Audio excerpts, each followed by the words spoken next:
Hello and welcome to another day of LSAT prep with your humble host, Tony.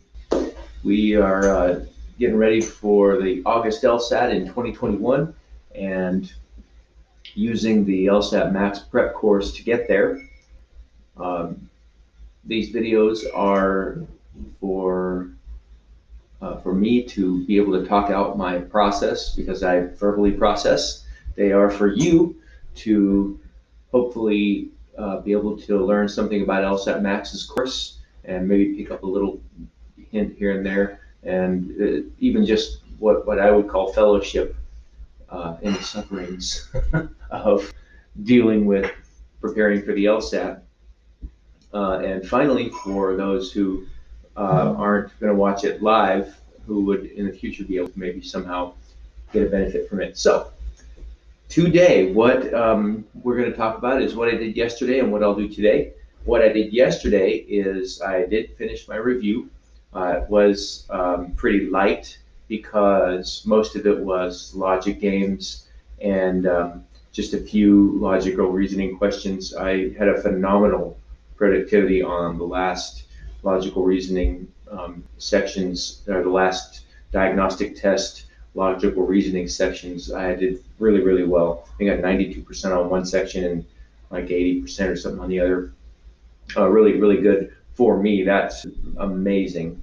But I did drop the ball on logic games and reading comprehension, both getting around 45%. So you can tell that I was focusing a lot of my energy on logical reasoning in the last week.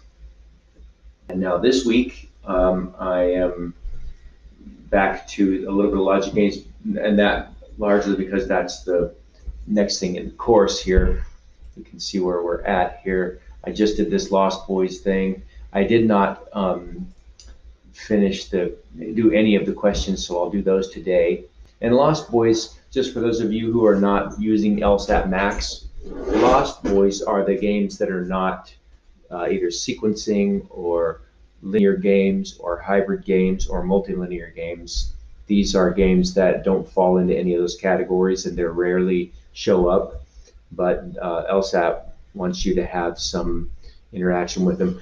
Now that I'm talking through this, when I did this video yesterday, it looks like we did 5 games. So that may be sufficient for me because as they mentioned in this video, these are rare games. I may not do these questions today and just start pressing on to the argument exchange. And I didn't mention this yesterday, but I painted my office. I'm waiting. I'm going to have, I'm a guitar player, right? What's that? That's the outside, okay. All right. Isn't that better? Anyway, we painted the office just because it was that dreary kind of yellow. We bought a house, and I don't know that the office had ever been painted. I think that they had the builders come in and kind of put a primer coat up and just kind of, it's enough to build a house. I guess they maybe ran out of time or money or whatever resource they didn't get or didn't want to paint it. I don't know. They did a lot of remodeling around here, but they didn't do much in the way of painting that I could see. Or maybe they slopped that paint on before the sale to make it more saleable. Anyway, it was dreary, and we took care of it. Here now it's all nice and white. What I'm going to do is put some my guitars on the wall, be something nice to look at, and it'll clean up the office a little bit, make it a little less cluttered in here. Anyway, that's the change on that. Just a little free to watch these videos before. So the Lost Boys video, I think that'll be sufficient for me. I've done 5 Lost Boys games. I kind of get the idea of where they're going with it. These are, as I said, not the kind of thing where you're just employing one of your strategies from one of the other types of common games. These are more your. You would think that I've never taken an IQ test, but what I've heard about IQ tests, I think these are the kind of things that you would see on an IQ test. Patterns and things like that. For instance, one of the games, the very first example in this video, had to do with making making So this student said trails between. can or can't sit next to each. Is that not the right? The question is asking. Okay, well, we can. This is a fine example. So instead of a linear game, this game was placing diplomats around a table. So you had 6 diplomats, but you didn't have like a linear game like you would have here, where you have 1 through 6. This one there's no 1, no 6, so you wouldn't have those inferences that you could make, such as like you can't see this very well probably, but let's see if we have. Uh, anyway, you wouldn't have any of the inferences like if somebody is before the other person, then you know that person couldn't be like for instance, if it says, well, K always comes before L in a linear game, you can say, well, we know K can't be first. I'm sorry, we know L can't be first because if L came first, then where would K go? And the same on the other side, if it said, well, O always comes before P, well, then you would know O can't go sixth because then you would not be able to place P. So those kind of inferences are not allowed or not useful here in this kind of game, even though it is sort of a linear or sequencing game. Um, so anyway, that's one of the Lost Boys games. And I think, as I said, I think I'm going to just go ahead and skip over and leave those questions for my viewing pleasure, drilling pleasure for later. And I'm going to go into this argument exchange video today and do as much of this thing as I can. This looks like a pretty in-depth lesson.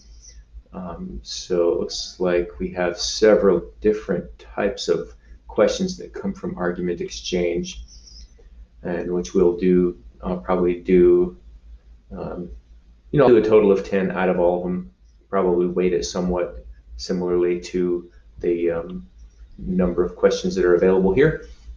And that'll be my day today, likely. I always want to do more than I really can. I'd love to be able to make it through more than just argument exchange today, because I do have a practice test coming up on Thursday.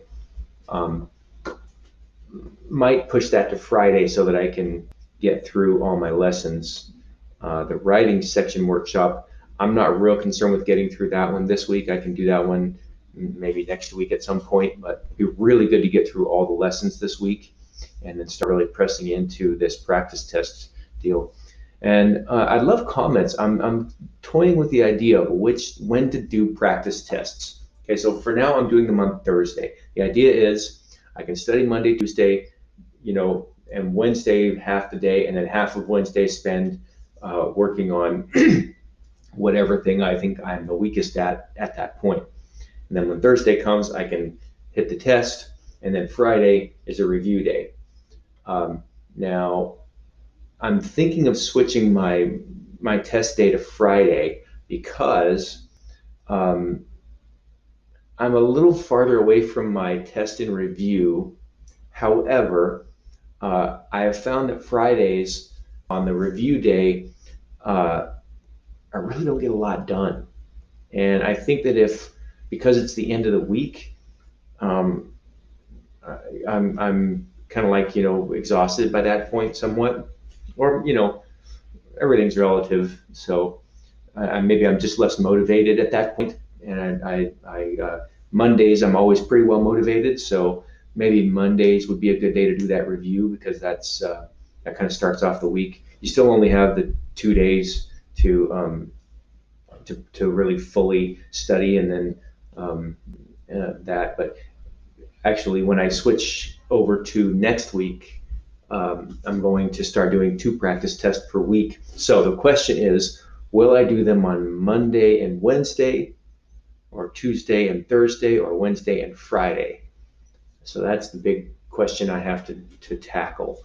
I'm thinking at least for the first week, it'll probably be Tuesday and Thursday, or Tuesday and Friday, because I'm thinking that I may take my test on Friday this week.